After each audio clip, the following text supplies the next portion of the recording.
presented by the Data Break Network. This is New Eden, an anomaly even within the Data Break Network. Ever since the dawn of aviation, mankind has looked to the skies with hopeful expectation of conquering the stars.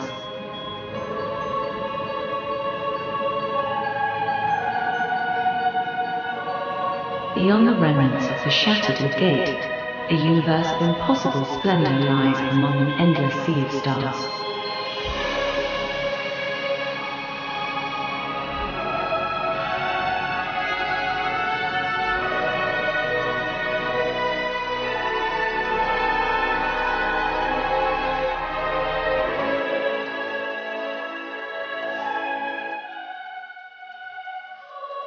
These are the sounds of the cosmos, the sounds that echo through every corner of the universe.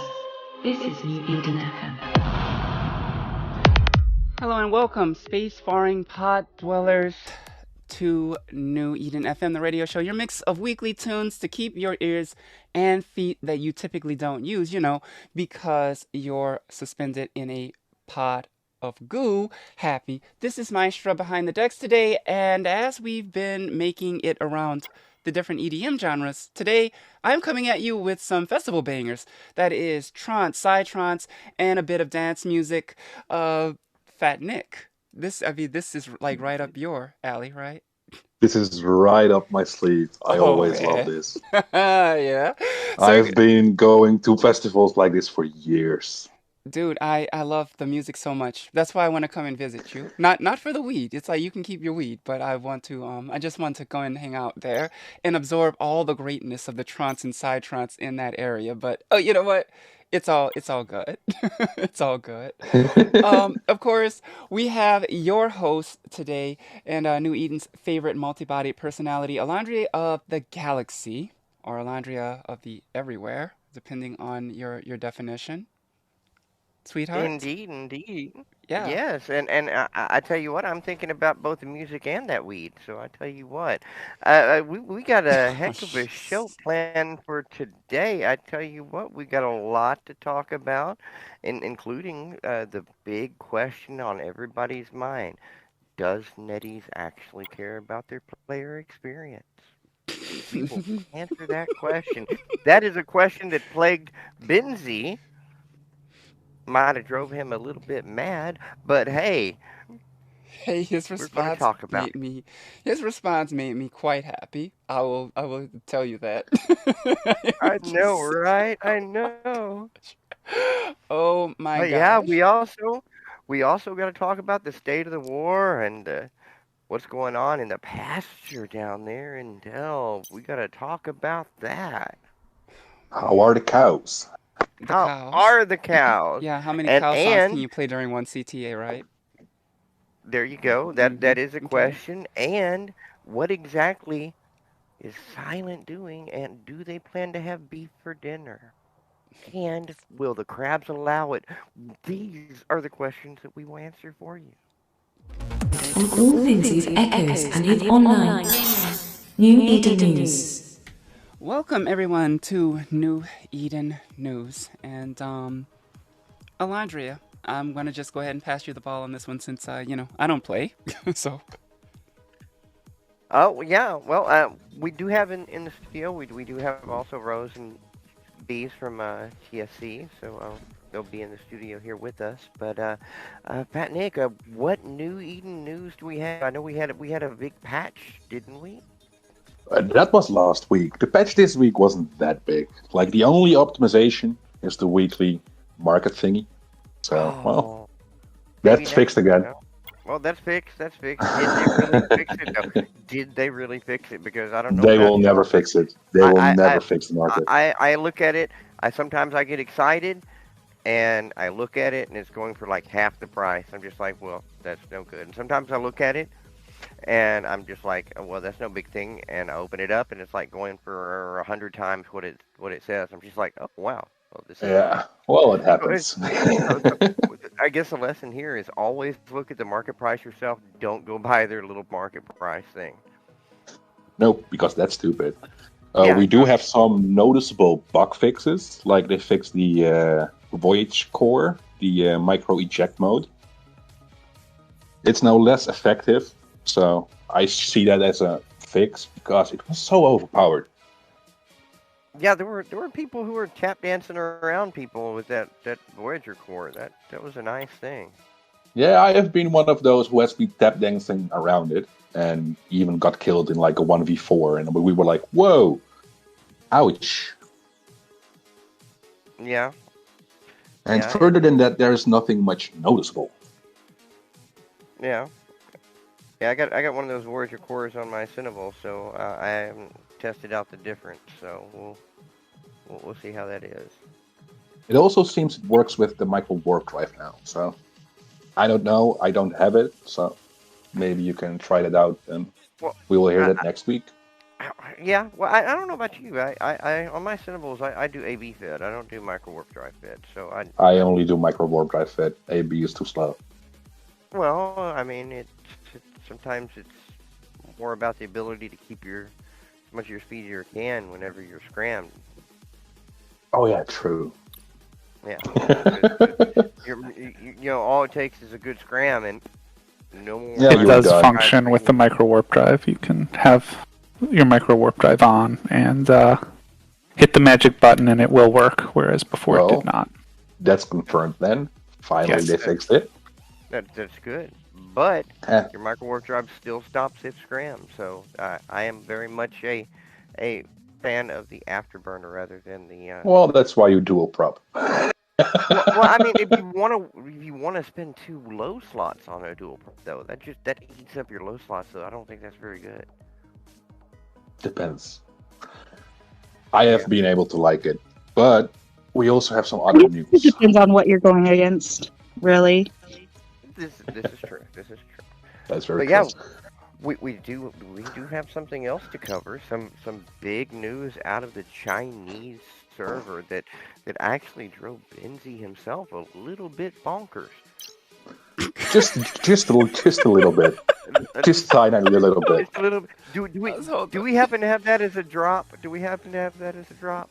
My gosh. Oh, I don't know. She didn't do it. Hold on. Let me take a look at it. Let me see. I mean, I would probably need an MP3 format to actually drop it, but let me see if I can do it. Yeah, and I'm gonna drop this into the sound of us here. It's this announcement off of the Chinese server that Oh yeah, if you're on the apparently, phone, it's quite hard to read. yeah, that was the best Benzi indeed. That was the best Benzi indeed. But But yeah, a nanocore, apparently, which is overly pay to win in my opinion, which well, basically lets you autoplay. yes, it's basically a botting nanocore. It allows you to bot in high sec. My understanding is it allows you to do like high sec missions and things like that. It won't actually attack other players though. Oh well, So that's actually on the positive side. Like, I cannot I can't even believe that that's in development. Like and I know, right? man, But It sort of you felt know like an they April make Fool's joke to me. I thought it was more an than April anything Fool's else. joke well, myself. the problem is Yeah, if it it's was an as April well. Fool's joke, they got the date wrong yes, because we ain't to April's yet. We are not to April yet, and March Fools is not a thing as far as I know. I could be wrong. I've been wrong before. not Not here. very often, though. Not here. I don't think I'm wrong here. I don't feel that I'm wrong here. I think you are very much right. Indeed. So, yeah, this thing basically, I guess if you give them enough money, you can bot and they won't ban you for it. That's basically what this is. It's Well, basically.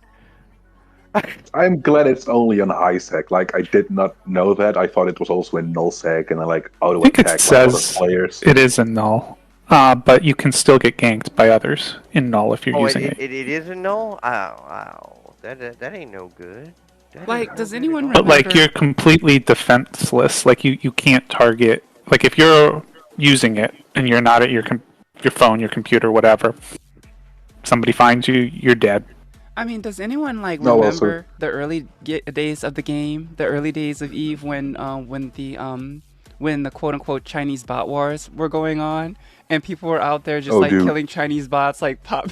This is gonna be a repeat. I Only with I have an players. arbitrator. Those days. I have Bring an back those arbitrator days. interdictor with like 500 kill marks on it, only because of those bots. Well, this is going to allow the bot farms to come back because all they got to do is give NetEase the subscription for the whatever they've got to do to get these little cores, and they can do their bot farms legally and not have to worry about being banned. Well, I they mean, it's can absolutely bloody try it, brilliant. but I would just camp them in again. This reminds me of the old adage: if you can't beat them, join them. NetEase has been struggling so bad with the bots, they just can't get rid of them. They're just like, well, let's make money off of them. Well, it's the same thing I would do. Yeah, I mean, basically, and if we remember correctly, too, when the bots were very live and active, we had a pretty decent market. Um, it wouldn't surprise me if it's a goal of theirs to possibly use it to fix the market, the Plex market. I mean, it's a possibility. Yeah. But for those of you guys that are wondering exactly what the team is talking about, let me go ahead and play this audio for you, and then it'll all make sense. When they say that, right? They are saying, we realize this game boring as shit, but we ain't gonna do nothing about it. We're gonna get you to pay to not play the stupid game. Like, wow. Pilot's gaming experience has always been our top priority.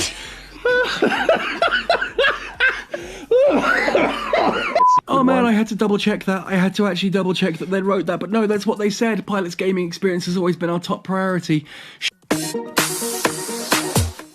Yeah. Yep. Yep. Yep. You know, I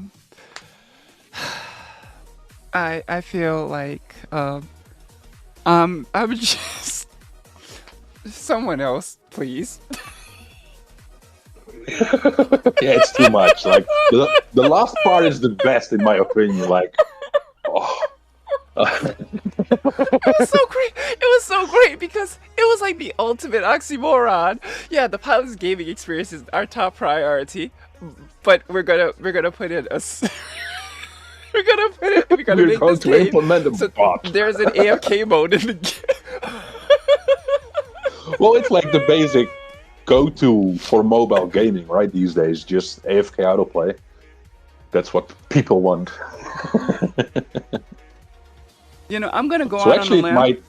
it might actually invite other people who would normally never play this game because it's not an autoplay game. It might actually attract them to this game. That's also a thing. I'm like so serious that was, or they could, you know, I don't know, maybe add in more smaller-ship content, do a rebalance so that you know, bigger is not better, create game modes that people can enjoy, such as fixing exploration, and I don't know, yes. maybe making the entry into you know, into Drone null space?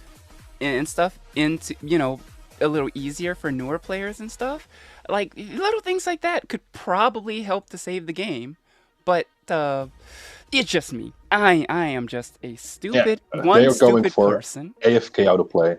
Yeah. Okay. Well, I wish them the very best of luck on that one. But I swear, when I first heard that statement come from Benzi, I had to listen to it again because I have never seen that man just like crack up that way. Like, what? No, same. Yeah. I was like, first. whoa, Benzi. Man, oh man. Yeah. Well. We can all thank Fat Nick for getting us that little audio clip. That is what you guys heard just a few moments ago. No problem. Happy to deliver it. My gosh. And that's actually basically, that also covered most of the New Eden news for this week. Oh dear. It's like every week it just feels like we just go a little bit farther down the slope, right? With the last two episodes, yes. Like with the scanning capitals and Nettie's liking that I do, I was quite surprised of that. We all were like, "What the fuck?" And now again, they can still surprise us. So I am actually looking forward what we will be getting next week. We're going to put in Oh, AFK mode so gosh. you guys don't have to play the boring game. But the Oh. pilot's experience is the number one. Well, for only 5,000 IR, you can get a AFK mode dreadnought for doing dormants. Yeah, that's what's going to come next week. Oh I'm my betting. gosh. I That's swear, like man. $240. Holy shit. I know, but I mean, yeah, this seems to be the direction we are headed. Oh dear lord. AFK mode of normal content. What's next? AFK moding of dormants. Who has time for dormants, right? I I do. know. It's fun. Like, I'll Well, I be know, but I honest. mean, There are some good. There's some good, and I can understand why they would want a mode like that. There are certain things in like games. Like I have other mobile games that I like to go to, and check out and stuff. And one really nice thing about those games is the fact that you don't have to, you know, you don't have to put like have this huge time commitment in order to get certain things done, which is kind of beneficial, especially given how busy I am these days. But it's kind of like certain games, it really plays well for those games. And most of those games that we're talking about, well, they were kind of sort of designed around that concept in the first place. That makes sense. And so it just feels a little bit better. And based off of how NetEase has been doing things lately, I kind of have this weird feeling that when they do it, they're not really going to like really think about it. So when they drop it, it's just going to be kind of like shoehorned into the game rather than actually kind of fit it into the game in a balanced and meaningful way, which is more or less um I just I just at this point No, I'm I just think it's kind of interesting though. You guys are talking about smaller ship, and changes that'll balance the game. I mean, I think the Voyage Core was meant for smaller ships. Yes, you can put on a battle, but cares? It's not. You're not moving fast enough. You have Surge for smaller ships, and I think the way they're choosing to kind of develop things is more through the Nano Core and Dormant Realms, because the things that those are adding to strategy and the way that you build your ships is considerable. You have to be aware of how to fight against these things and combat them. CyberX with the extra mid slot, the Ghost Corps with their huge amounts of DPS that they do, can change any ship. So Also, I the think new they're Nirvana core. It's Mhm. also a big DPS core, but also adds like a +6 warp stability. Yep. I mean, there's tons of stuff they're adding. It's kind of the way that it is implemented. Personally, I would love to see more ships. That is more interesting to me than these nanos or the dormant realms and implants. But I do see the builds changing, the metas changing based off of what they're doing, and I think that's kind of interesting. Yeah, it's constantly evolving, so that's always good. Keeps us busy. West Styles and Oh, Pollyanna. nice. Turn it up. The Echo State the War Report. Alright guys, and welcome to the Eve Echo State of the War Report. As always, this report is brought to you by Echo's Moby, which is run by Mario Penterman, who runs, I believe, one of the only truly neutral entities, at least aside from Pravi, of course, in the known galaxy. And of course, they support the Echo's Moby bot, which is responsible for our State of the Wars. Most of the time, this is where we get the information as accurately as we can on the forecast of the war every single week. And of course, Mario has been a really awesome sponsor of this show and has been a supporter of ours for a very long time. He's one of our content creators. We love him to death, and he is an amazing guy. So it's great to be able to just kind of give him that much needed and much deserved respect for everything that he is doing. Now, the state of the war. Here are your statistics for this week. As of today, Razzle Dazzle 2.0 is sitting at 25,198 kills, a total ISK value of 27 trillion ISK. They finally crossed that 27 trillion marker, and of course, Wow. they finally crossed 27 trillion ISK. Absolutely amazing. Their number one killed item on that list: battleships, battleships, battleships. 4,842 battleships. Yeah, we do love battleships. I mean, I love battleships. I just was never really permitted to fly one because of my special talents elsewhere. And of course, they also killed a lot of capital ships: 75 carriers, 24 dreadnoughts, 3 force auxiliaries. How on earth did they? You know what? I don't want to know. 9 freighters. And also on their list, 297 capsular outposts, 16 corporation citadels tier 1s, nothing to sneeze at. 1 corporation citadel tech 2 was captured. On the flip side of things, the Crab Company, 19,489 kills, a total ISK value of 19 trillion ISK. So yes, Razzle Dazzle is winning the ISK war by about 8 trillion ISK, which is no small number, by the way. What is a lot of ISK? It is a lot of ISK. That is a whole lot of ISK.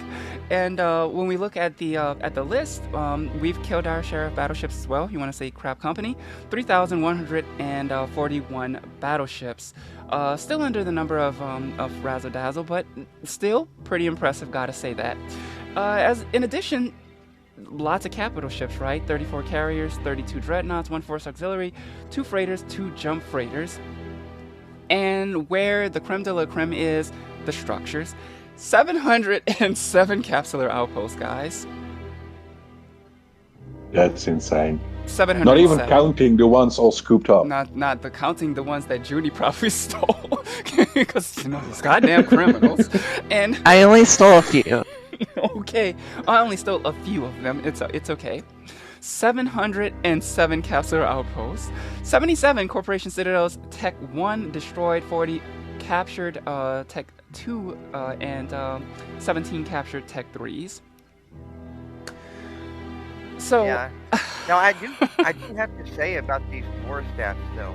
An interesting thing about the ISK war is you have to, whenever you're looking at the total, you have to remember that the Crabco side is actually including all those structure totals, whereas the Razzle Dazzle total is a lot more higher percentage of just ships. So that's an interesting statistic. Yeah. Now that and we also have to remember that a lot of our player base don't host kill mills for whatever reason. The +8s our can't, +8 yeah. especially, and that's a huge because they bulk of our can't. force. Yeah, really entirely. It really is. If we had someone who could basically just because I know that if I'm not mistaken, on the side of ZRQ, they have Autumn Wind, but I'm pretty sure that with all the work that they do, it is not possible for that guy to stay on top of all those. It's a full-time job. That would be a full-time job. Could you imagine collecting every single kill mail from every single pilot in ZRQ and then reposting that shit and then trying not to get, dude? I have trouble posting my own. Yeah, that will actually break Mario's bot. They would break Mario's spot, and you know what? I used to have this. We used to have this running joke before we merged and became the Self-Destruction Crime Syndicate. In Bell, Wise Fool would always post my kills because he knew that I would probably never get around to it. You know, I would never get around to it. I go out and kill shit, and I'm like, I don't forgot. So 1 week later, I remember, oh yeah, I probably should post this kill mail, and it's like, oh, it's already been entered. Dang, thanks, Wise, you're awesome. But yeah, I never remembered to post my kill mails, so someone else would always do it for me in the organization. Yeah. That being said, it is what it is. But yeah, the plus 8 community is a huge part of the Crapco forces. Interestingly enough, though, we did have Oz on the show on last week, and Oz made the statement that it's like, even though he understands, the concept of the ISWAR, Crab Company isn't really looking at the ISWAR as like that. That's not really the objective. No, it's not our objective. No, in it the was No. Yeah, never the exactly. objective. Yeah. Well, The yeah, objective was to destroy their wealth and power and influence in Nullsec. Yeah, we didn't want one group to be able to just blob a single alliance. Say, Exactly. pick their space and say, hey, we're going to move in. And, on their own, nobody can do anything about that. There's not one entity on its own that could stand up to the size and all of that. So that's why we set out to do what we are doing here. It's I have to understandable. say that I did experience that personally. I was in Terran Federation, so we got smashed pretty good by Silent. So Well, I did experience that personally. So I- I do understand that. But I had And an so did opportunity we, to, right? sit and So- talk to Michael JD a few weeks ago, and the official statement when I asked him concerning the space cows was that, we were just using it as an opportunity to train our new FCs, and I'm like, okay, if that's the official statement that I was given by Michael JD himself. So I take it and I roll with it. This is of course a very neutral show, but I also told them, Yeah. I mean, if you want to, if it makes you feel any better, you could also consider this to be something of a target practice for fresh FCs or something. I don't know. It's like you don't need an excuse to go to war with anyone in New Eden, right? yeah. Yeah, and on the subject of neutral show, now we did reach out to Silent yet again this week to try and get someone from Silent to come on the show and talk about their perspective about this war, because we do try and present both sides. I know there's a lot of people who say that we are a biased show. We are the Burr side, the Crabco side, or the whatever side, but we don't wear tags ourselves because we try to be balanced. So, if there are any Silent people out there listening, we do want to hear your perspective. So if you want to come on the show, please reach out. Yeah, please do. We really want to hear that. Because, right now Silent is destroying their own citadels. And Yes, I heard love to that. hear- We'd love to hear their perspective on They're why, but destroying their own but citadels.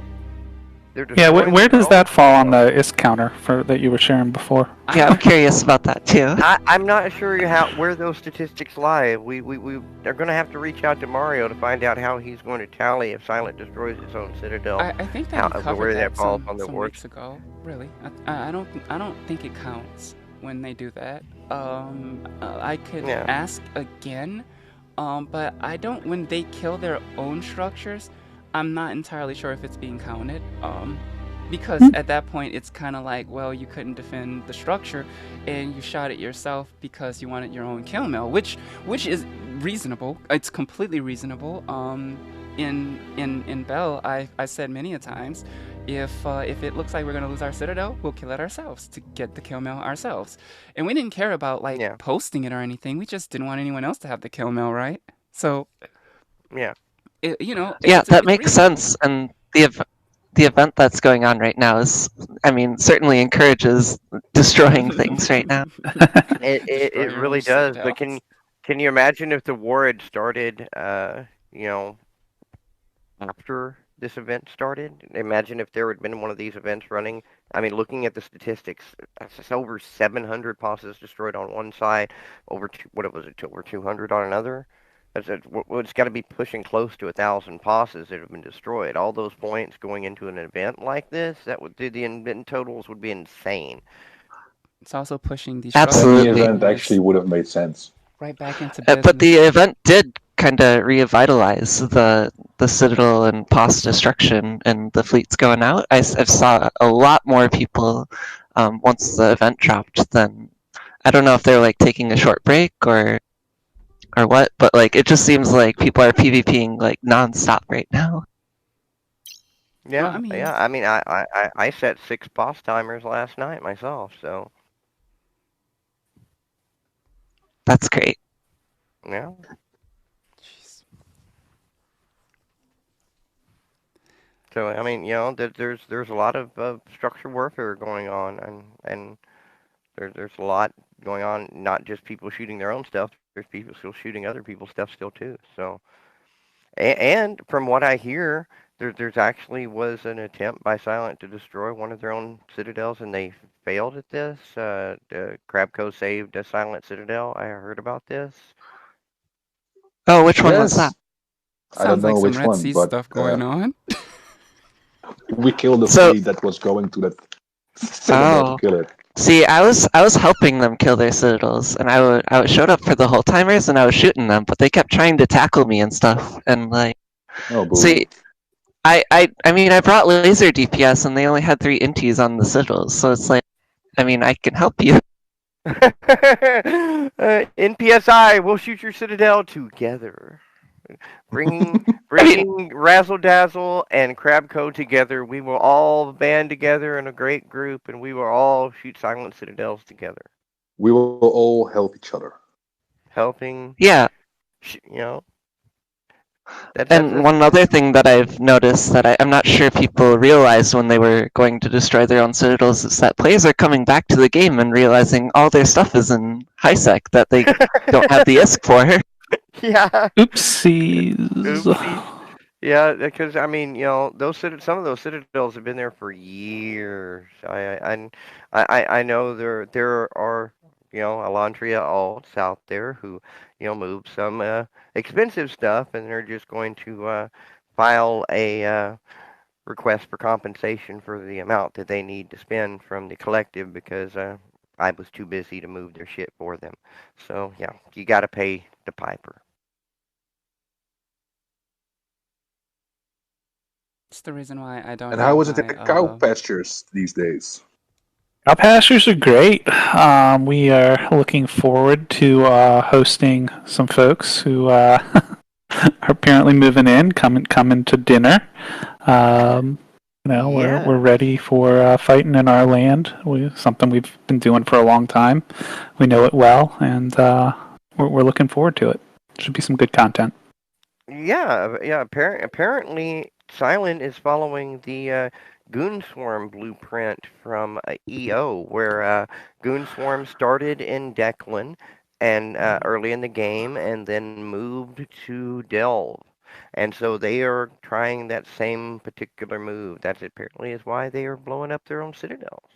Right, So- because So, Delve is easier to defend, is what I hear. Well, Right, it than is. Declan.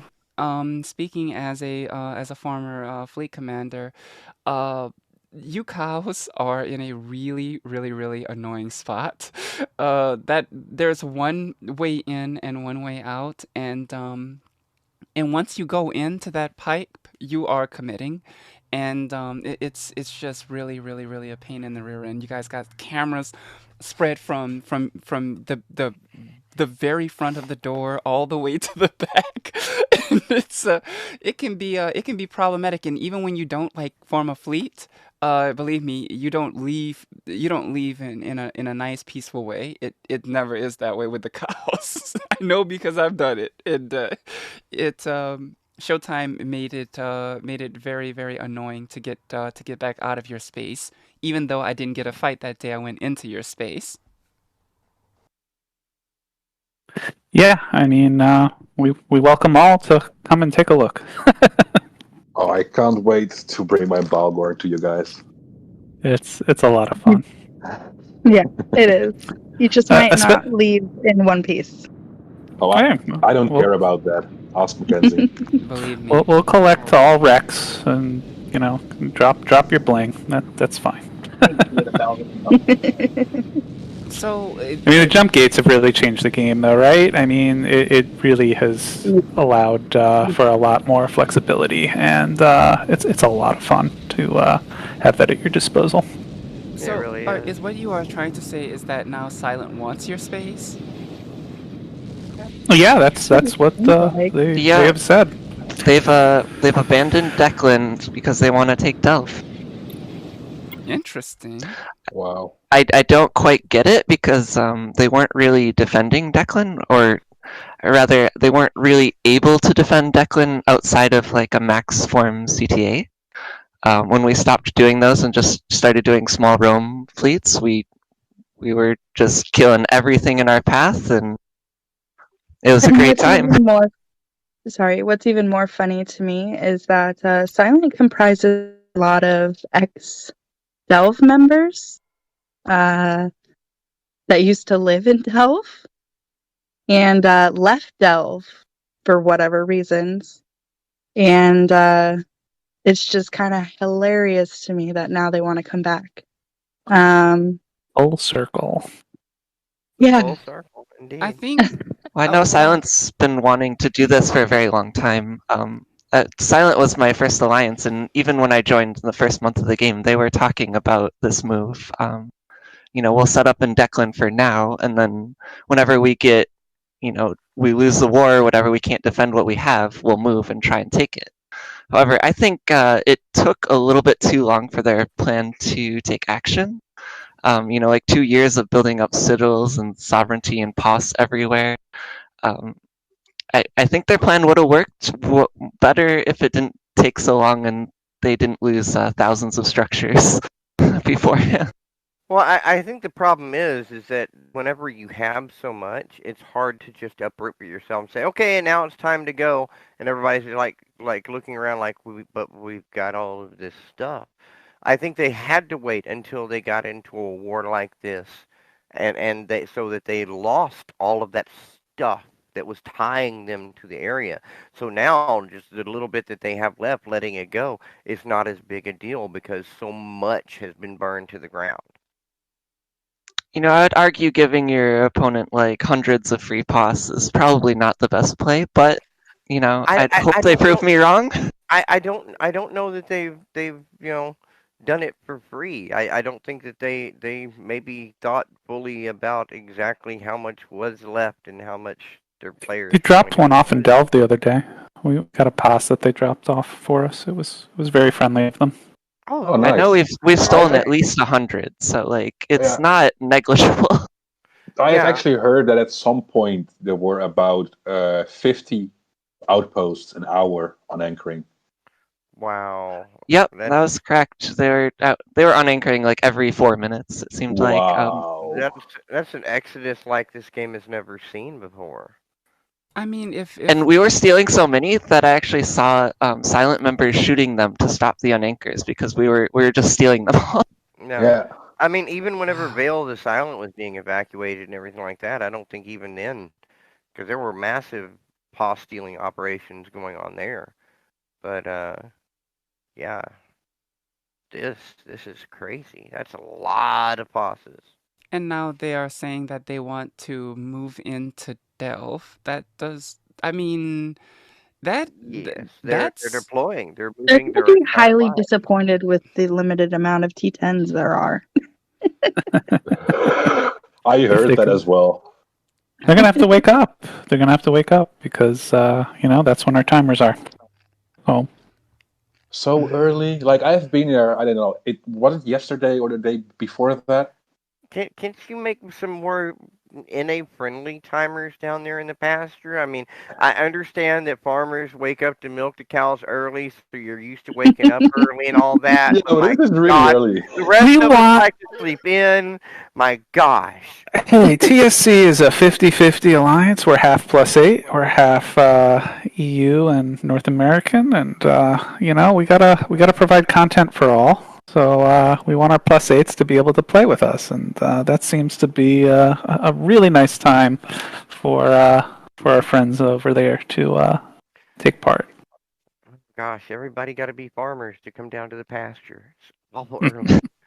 Be ready for those times because it's early. Holy shit! I know. It's like 3:30 a.m. for me. Hey, no, daylight savings time just happened. You good? It's now moved on to 4 o'clock rather than 3 o'clock. So There you go. There you go. But on this silent invasion, I heard that they had a big invasion planned and nobody showed up. But what happened with that? I mean, with the daylight savings time, was there some sort of alarm clock confusion or something like that that happened? No, they were hungover from blowing up their own stuff the night before and decided Oh, to, just oh, yeah. Why is the rum gone? Because they had a big exactly, party. exactly. Yeah, okay. Oh yeah, So they they're didn't very come this week, but look, we've been in Hull the entire war. We've had Bot 5 visiting. Bot 5, gotta give my hats off to them and Saku. I really think without them, I mean CRB aside, because CRB is kind of its own entity, but without Bot 5 and Saku, I don't know what offense, so to speak, the Fed would have put out there. I mean, that's all we're seeing. I can't speak for everybody else, but Well, I you mean, know, those guys are really good fighters. They really are. yes, yes, absolutely. Yeah. Hats off to them. Definitely. Yeah. They are great fighters, but they're not going to be willing to wake up at Chinese prime time to fight for Well, those every those are the single only. citizen. I mean, Saku's been there every time. Poor Foch. He keeps pinging, but nobody comes with him. I mean, Foch And, is Japanese. yeah, he is. Right? Yeah, Yep. Saku is Japanese, and the thing about it is, Oh, yeah. that's closer to their time zone. It is closer to their time zone. I Yeah, it think is their prime time. Yeah, with Japan, I think it's either plus or minus 2, versus China. So I mean, it's not that big of a deal. But I think Saku has always been amazing. Bot 5 has always been amazing. And Care Bears with guns, we see them on the grid all the time. And it's not about whether those guys are willing to come out and to fight. It's about how willing they will be to consistently do it over and over and over again, because they're not going to just be able to steamroll out the cows. I mean, from a tactical standpoint, trying to siege Delve is a very, very, very difficult thing. I know that because I defended Delve. I was one of the FCs. Rose was there with me. We were both defending Delve, Yep. waking up at 6 a.m. Mhm. to defend Delve every Yeah. day. Mhm. And guess It's a what? good thing they still have their Sov in the north to fall back on, right? Oh, I mean, I don't Oh. know. No. All There's I'm still saying some is left. that all I know is that besieging Delve is not it's not an easy task, because specifically where the cows are, it is a perfect, it's a great fortress. You have to go in with overwhelming force in order to get what you want out of that fortress. And even if you go in and you get what you want, getting out is going to be a bitch. And then the rest of Delve has little choke points all throughout that you can easily set up different ambushes, log off traps, not to mention gate camps that can keep people from actually getting in, where they're forced to jump into you no matter what they do. It See, Silence going from a position of major advantage in Declan with having all these jump gates and being able to move faster than enemy fleets to being at a severe disadvantage. And I think they're very confident because they've defeated Fireflies in the past, but that was more of a defensive war on their part. Like they didn't really, they didn't have to wake up at 4 a.m. or whatever and constantly every single day because their whole timers are in North America time. Well, I'm not In order playing to the push them game. out, they did. But In order to push them out, they had to do that. There was a lot of alarm clocking and things like that. Sure, but it wasn't like Fireflies wasn't really doing significant damage to Silent at that time. Like they couldn't really. It was kind of like a North America versus China where it was kind of a push where like you can't really get the whole timers unless you try super hard.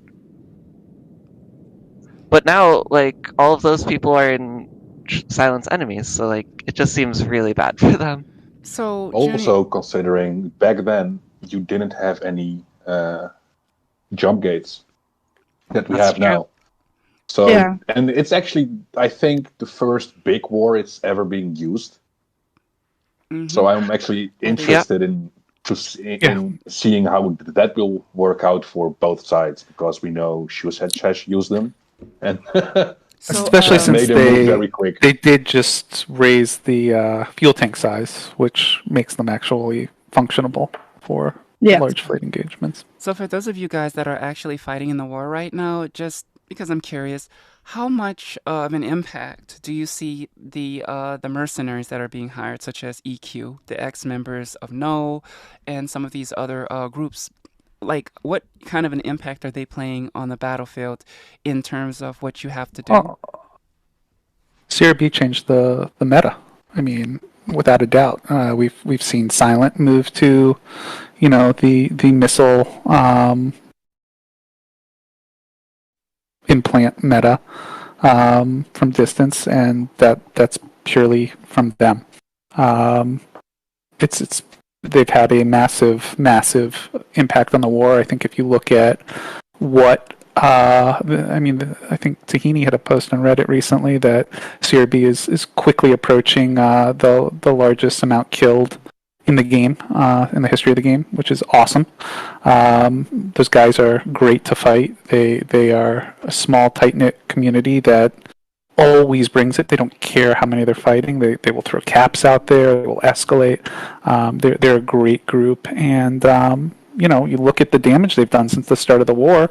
I mean, +8s aside, it's essentially the difference in the gap between Razzle Dazzle and Krapko. Yeah. So yeah, the mercenaries are absolutely having playing a large role. Groups like Bot5, groups like Saku. The smaller groups, I think, are, from my perspective, are what are doing the more damage. I can't say, there's some good FPs with, Silent. I'd love to see them doing more than just flying around in scepters, because you're not going to do the same type of damage that, people that are putting carriers and, bigger ships out there are going to do. So that's the impact I've seen. A swarm of scepters, especially under Joda's command. That's a significant change. It's pretty deadly. It's very deadly. He's good at it. You have to look at it. If you see Silent calling a scepter fleet, your first question is Joda in command? Because that just changes the whole equation. Does it? Otherwise, not really. I mean, to be honest, it doesn't. Like, they're mosquitoes. Yoda is competent, but like, anyone can be competent with scepters. I wouldn't assume that they weren't competent. Well, I mean, there's a certain group, because if you're going to effectively be a swarm of gnats that are basically just picking away at the enemy forces, you have to be a competent FC who's able to read the battlefield, read the enemy, know what they're doing, how they're moving, and how to catch people who are not doing what they're supposed to be doing. I wish day one of this war that groups like UF would have gotten defended rather than just having a swarm of scepters. Absolutely. Because you know what? On those first few days, the first few weeks when No did whatever No did, imploded or decided to retire, it would have been interesting to see a real fight happen at those times. But they sacrificed 2 regions of the map flying scepters. It wasn't effective. We've seen it because we burned through 2 systems. We took most of Vale with like less than 5 people in fleet. Like, they would defend with like 5 to 10 people, and Silent was just not there at all. Period. Yeah. Well, we reached out to Silent leadership to have on to answer these kind of questions, but they have not responded. Like, I didn't see Silent in Vale at all. Nope. Like, not even one person. And so it just was really easy to take. Like, well, yeah, if nobody's there, it's going to be very easy to take. You got to ask yourself why, though. Why didn't they show up? Wasn't the Cool Kids I can't Club. tell you that. Wasn't the Cool Kids Club? I would defend my allies, because if you don't, they leave and then they're not your allies anymore. And hey, look at that. Maybe you end up with half the map looking at you as. Well, Well, I'd be interested in, on that subject, I'd be interested in a tally because the war is, it's been going on for over 4 months. It's 4.5 months now, Hmm. thereabouts. People have left from both sides. Which Yes. which side has had more people migrate, and which side has had more people migrate from one side to the other? I think that would be an That's very interesting interesting. statistic. I think that'd be a very interesting statistic because I mean, you look at the start of the war. There was an FC who was FCing in silent, and now he's running a corp in Crapco. So I mean, the way people are migrating even during the war is very interesting. So I'd be interested to find out if we can look at those statistics. I might see if I can compile something like that. Be a difficult thing to do Will be though, very difficult to compile because something like that. Yeah. there's so many people have moved around, so many corps, and some corps have exited. Both sides have had corps exit and just go gray and go to an organization that's not in the war. That's happened from both sides too. So yeah. Yeah, I think it's impossible to get those numbers. Without an API, it seems like any number that we pull up on either side is just going to be wishful thinking because it's just Yes. incomplete. I really wish Yeah. that NetEase would have thought that the API that everyone was requesting was of greater importance to the general, player base and stuff like that. As API keys are well, I mean, they're quite popular in EVE Online. I can just put it that way. Mhm. Very Yeah. popular. But yes, and Captain Fenrir made the statement: the reason why the ratio of battleships into kills are skewed is because Crabco and Razzle Dazzle. Well, one group actually flies battleship, and the other flies towards scepters. And Yeah. yeah, I mean that is true.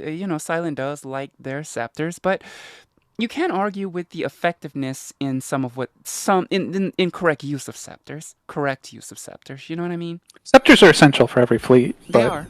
you know, I Yeah. think if you're defending and the majority of your ships are scepters, you're See, scepters help you while the enemy fleet is moving. They don't help so much once they've already arrived. yeah. Well, they can be useful. Like if you have like a 50-man scepter fleet with a 200-man bigger fleet, they can be quite useful at tackling the enemy on point during the fight. It's just most of their use you want to catch people and isolate them while moving. And once that's done, like I'd rather have those scepters reshipped to something that will be relevant in the fight. Yeah, true. I would have liked the same. It was kind of like that with some of my experiences when I was fighting in the war, and they were pretty much only using scepters at certain points. And what ended up happening was a lot of the times when we had to take multiple timers, like we had to split up into different fleets. And so, I'm in a fleet, and Mel is in a fleet, and Oz is in a fleet. Everyone is in a different fleet. Stony Sluts had a fleet. Everyone had a different fleet. So there were like four different fleets moving around, capturing different objectives. And and I think the part that kind of that it was that they were in interceptors on that night, and generally the only thing that the interceptors could really do was watch us, kill the citadel and take the timer, right? Like, or Yeah. kill the citadels and entosis those. So I do agree with what Junie is saying. Scepters have a very good role, but by the time you're at a point where everyone is on grid and they're going to attack the citadel, I mean you can't just dive bomb scepters. That you're just going to lose a whole lot of interceptors. Um, and so they have their tactic. And as far as Yoda is concerned, the man has always been he's been pretty good when it comes to how he directs and how he conducts his scepters when when they're in flight. While it is relevant, while it is important, he does a good job of taking care of things. But it's kind of like Junie said, without a full fleet, when you have scepter support and a full fleet, it's great. interceptors, if you can have them and you also have a full fleet, it's fantastic. It's just like Furious Navy. Having Furious Navy, even though you already have a battleship fleet, is fan effing tastic. That one Oh, day that's so epic. when I was leading the Furious Navy fleet and I was also like anchoring the Logi and stuff, that was one of the best experiences I've ever had because I felt like I was truly covered because we were in the same place as our Furious Navy like fleet, right? We're in the same place as like our drone ships, we're in the same place as our snipers. I felt so fucking safe with the Logi when we were just moving Yeah. around. And and because everything was relative, they could still hit the targets that were being called. So it was a very, very good experience. We never had to really worry about scepters. And so what ended up happening was that the scepters, they were setting up their waypoints so that they could warp from point to point, but they couldn't really get a place to attack because the Logi were never exposed. So you definitely need to have something, you need to have support from your main fleet. If you don't have main fleet support, you're pretty much dead in the water. Um it's just it needs balance, but in order to have true balance in Eve, as unfortunate as this is going to sound, you probably need numbers in order to have true balance Yes. because you need a respectably large battleship fleet, then you need a respectably large logi squad to support the battleship fleet.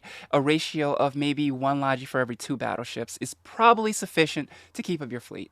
Then, after that, you probably will want Furious Navy to protect your Logi, or you want battle cruisers to protect your Logi. And then after that, you'll probably want Scepters to cover you while you're moving around. And when you're done adding up all those numbers, that's a lot of people.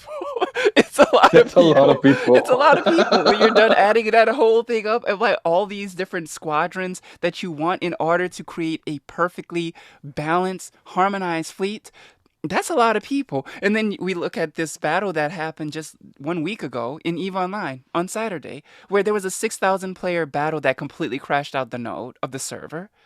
I mean, that's what it Yes, I takes to saw that happen live. yeah, that's what it takes to have a balanced fleet, though. That was a balanced fleet. That's what's considered to be a balanced fleet in EVE Online, and it was effing great. It was effing great. So I think that it is going to be kind of interesting. I'm glad that Silent. One thing I admire about them is that they don't they don't shy away from they don't get knocked down easily. They will like maybe take a punch in the nose and then they will get up and they'll figure out what their next move is. So they aren't easily dissuaded from what it is they want to do. And I think that a lot of that will probably kind of feed into what they're trying to do in taking Delve. They want to take Delve. It's a new objective for them. It's something else that they can do. And I can't hate on them for just creating content for their people, right? Because in a manner of speaking, having gold in Eve equals content, and content is Eve to keep your players engaged and to keep them fighting. Now, like I said, from my personal experience, having fought in Delve and defended Delve, it is an uphill battle if you are going to try to defeat Delve, unless you have overwhelming force. It's going to be an uphill battle. Yes, I remember my history about how No was able to essentially sweep through and take out Pantheon. It happened. At the time, Pantheon was very weak. It's a war where it feels like both sides are still feeling pretty strong. So I'm kind of interested in seeing how this is going to develop. Like, if they're actually going to get that foothold in Delve that they're looking for. Should be lots of fun. And as for the cows have always been very ornery, very ornery. I get that every time I visit. So I look forward to seeing how you guys are going to defend against this new besiege. It's a great opportunity. It's like little things like this kind of make me remember Lord of the Rings: The Two Towers and the Battle of Helm's Deep. That was probably one of the coolest sieges in cinematic history. Well, Yes, it was. for the cows, Yeah, this is agreed. gonna be your Helm's Deep. Let's see how it works out for you. We're excited. We're Welcome. excited. Yeah. We welcome all. Come play. In the in the content creation community right now. Obviously, we all love Benzie, and Benzie's got his opinions, but he's a good guy. He's been around for a very long time. He's been playing this game since it was in alpha, so great. And of course, guys, you know about Rambo's show. Now, Rambo and Taylor Rick hold their show, the Echoes of New Eden podcast, every Sunday. I believe that show is going to be in about, correct me if I'm wrong, 5 to 6 hours, Alondria? Maybe 5 hours? Yeah, Something like five or that? 6 hours. I think they Okay. shifted a little bit depending on CTAs and things like that. Okay. It was actually at 9 p.m. my time, so like 10 p.m. Eastern last week. So they had a really late show. Okay. But sometimes they run it around 7 p.m. Eastern, I think, or 8 p.m. Eastern. So they'll usually put out a ping. So just they do have a Discord and everything, and yeah, it's a great show. You should check it out. It is, in fact, a great show, and they give away lots and lots of ISK. I'm not kidding. Yes, You just have to have at least some. I've won this on their show. Yeah, you've won ISK on their show. You just have to have some level of I don't want to be a dick and say common sense, but Yes. yeah, Oh my I gosh, feel that bad one now. person who did not know what show that they were on, and it was like, "Do you want to use a I just lifeline? could No not believe final that. answer." I couldn't believe that. That was absolutely. I swear we're never gonna live that one down. I'm terribly sorry. It's just not gonna happen. But Yeah, yeah. They actually left the Discord right away after that. That was yeah, that was one of those moments Oh where no. you just walk away and you turn everything off, and yeah, I get that. I can't say anything, man. I can't say anything, but I think that about serves everything for this week's episode of New Whoa. Eden FM, man. Unless someone has a really cool comment to make, something to share, like, I don't know, a cap kill mail. Wanted to say thank you. Hey, you guys are always The welcome. Raya got killed 2 days ago. What? Oh yeah, we killed the jump raider. Oh yeah, I saw that. That was posted on the Sound of Us earlier, wasn't it? Was it? No, I have to repost it, I think. There's a very interesting GIF in the Sound of Us. Wait, let me look at it. Maybe if we're lucky, there's one of those blowing bubbles. Oh my! I posted the screenshot in the Sound of Us. Is it bad that I want one of those bubble blowers? Oh, with the No. cord too. Ouch. Yep. Yeah, apparently the jump freighter just decided to warp to the station from the gate and got caught in the bubble. Oops. Whoops. I mean, that's pretty disappointing for him, anyways. And a mechanical lesson for everybody out there in the audience: when you are in a bubble and you are in a ship able to jump, you can or cannot jump out of that bubble. Quick question. No, the lesson here is if you never warp. Never warp, indeed. Never warp. Never warp. He didn't want to wait for the he did not want to wait for the timer, and so he decided like the 30-second timer. It's like 30. It's like really short for a jump freighter. Yeah, the jump. It's like less than a minute, or it's like non-existent timer. Yeah, it's like patience, people, patience. I know it's now, but my God, wait. I mean, stuff happens. Just take your time. Well, I mean, he had a fleet in system. He didn't know what was going to happen. That's, I'm just saying. This is the whole tortoise and the hare. Tortoise gets there, the hare becomes stew. Okay, this is what happens. He tried to be the hare. It didn't pay off this time. No, it did not. See, he became stew. See, if he became the hare, he becomes stew. Just didn't work out. I think it would have been faster to just jump and not warp, though. No, there's a fuel take, so it's like, oh. Yeah, you have to keep an eye on it. Yeah, want to buy fuel gauge, NetEase, just somewhere on the screen, down there at the bottom with our thing, just another gauge that shows fuel. I used to meticulously. It does show it in the fittings, but it's very difficult to get to. Well, like where we've got our shields and armor, yeah, and hull, definitely. all that. Just add another round of bar fuel. There is one. If you hold the ship button. What? If you hold ship button. Yeah, Oh where yeah. your ship is displayed in the shield armor whole Holy thingy. cow! That is amazing, people. That That's is already there for like a month. And no one knew about it. Just blew Right? everyone's mind. attribute information. All That's right. funny. That is No. Like when I amazing. undock, I always check. Like it's my number one thing. To be honest, And I it always check shows my fuel gauge fuel. before I undock. Period. Like That these now just days, now, I'm over here checking everyone. So I just keep Yeah. my Done. fuel hanger y'all full of killing it. fuel and then refill for them from there. That also works. That True. does work. That does And work. people give me capitals without fuel in them. And it's like, ugh. Oh no, I You. always Whose just fault is like that? topped off the entire capital and then like threw the rest of the fuel in the bay and filled that completely up. So there was always like two different like supplies, two different sets of fuel Yeah, in exactly. it at all times. But I mean, that was it's just like me. it's a capital ship. I don't feel bad putting like 50 or 100 million in fuel in there, right? Like, Who it's not a cares? big deal. You don't need to skimp on the fuel. No, no, you don't want to only top it off just a little bit. Yeah, we only need 25% of the fuel tank on this for this mission. No, just fill the sucker up. If you only use 25%, be happy. Top it back You off. never know what will happen. Exactly. You may have to go the long way around. Ouch. Uh, Yeah. yeah, I don't Yeah, know. you think you're going for like a few sino jumps, and you end up sino jumping for 6 hours. But you're glad you had that full tank of fuel, because you would never made it. Exactly. Sounds You never terrible. know what's going to happen. That sounds A absolutely 6 hour op, terrible. no one in that fleet's gonna make it. Pretty I much. know, right? I mean, technically that's not entirely true. When I was like fleet commanding in Pantheon, I think some of you guys probably know this already, but when we were having the great battles of K4, I was getting up and I was joining fleet at like 10 a.m. and then not getting out till like 5 p.m. So Yeah, technically, same. technically it I can be mean, we done.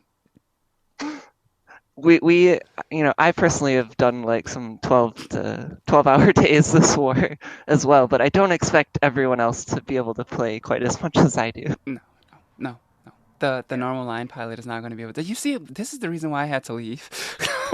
It's like you can't play. You're either in or you're out. It's that simple. But that's Eve life, right? Uh, Yeah, that but is his life. that's Eve life. All right, guys. Want to thank our wonderful guests for joining us for this week's episode of the show. I see we have representation of both, of course, crime. Our corporation is represented by Junipera and Fat Nick, who is a host here as well. And representing TSC, Rose, who is, I don't want to say the wayward child of the show, who is also a host, but I know that Rose had a few things that needed to be taken care of in real life, just like I'm taking care of real life business right now. So I completely understand. It's good to have you back on the show. And of course, Bees, we've actually known each other for a pretty long time, but you've never been on the show, so it's great to be able to welcome you Have not. to this broadcast and just talk a little bit about the cows. So I think we've had Yeah, thanks for Stone. having me, guys. This was a lot of fun. Awesome, awesome. Yeah, All right, thanks for having me too. always. Yeah, and And I got the unique perspective now, because I'm out of the war, technically speaking, because being in dead, we're no longer involved in the war. We're gray to the galaxy, having fun, being homeless hobo pirates, because we have no sob. So yeah, interesting perspective. I did run into a three-way fleet fight between Dead and Silent and Kravko. That was kind of fun. But Yeah, we're equal opportunity shooting people unless you pay us. We are for hire. gotta say, Alondria, Contact your local dead representative for further information. I've gotta say, Alondria, you migrate more than a fleek of than you migrate more than a murder of crows. But good for you. I know, right? I mean, I managed to pull off something that very, very few people in all of Eve history managed to pull off. I managed to be kicked out of the alliance that I founded. Not very many people can say that. So, I have to be a responsible e-villain now, so I'm working on that, and gonna be seeing lots of villainy. I'm gonna be very villainy, so I am very good. Lots of notice fun. did you notice the cold silence when you made that statement? All right, love hugs and kisses, people. And I am still contractually obligated as a hidden CEO of Boop, or now Meow, to tell you to Boop and Meow and local and watch out for random cat puns. Watch Well, out for that's random cat also pilots. always good. So, quick pop quiz for you guys that are here in the studio with us.